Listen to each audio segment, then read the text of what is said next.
I wanted to talk about the Ryzen AMD 4500 and 4600G. I think these two processors are a bit overlooked, probably because of their underwhelming specs. But the price point's pretty great, and I think I wanted to just highlight that in this video. I have been using the 4500 in my machine learning build. I think it's a great processor. It has 6 cores, and that's more than I can want. For the price I paid, I believe I paid $69 for it, US dollars, so it's pretty good. But then I also got a 4600G with integrated graphics for my second build. Overall, getting a 6-core processor under $100 US dollars, and in the case for the 4600G, just around $100, is pretty great.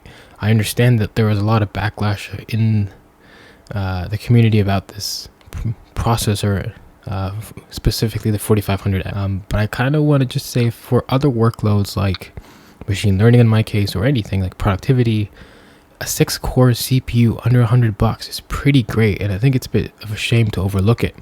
Probably this MSRP when it got released was probably too high, but nowadays in 2024, under $100 is pretty great. I would recommend anybody to check it out.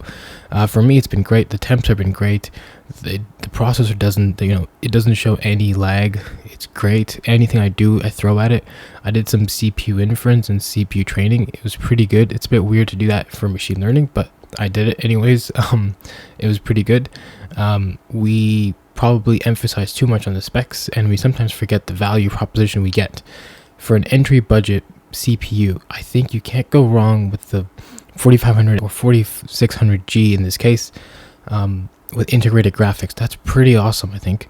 And if you're just starting out, you're building a PC for whatever reason, and it's not oriented, let's say, at gaming specifically, there are a lot of use cases that are not only gaming specific things.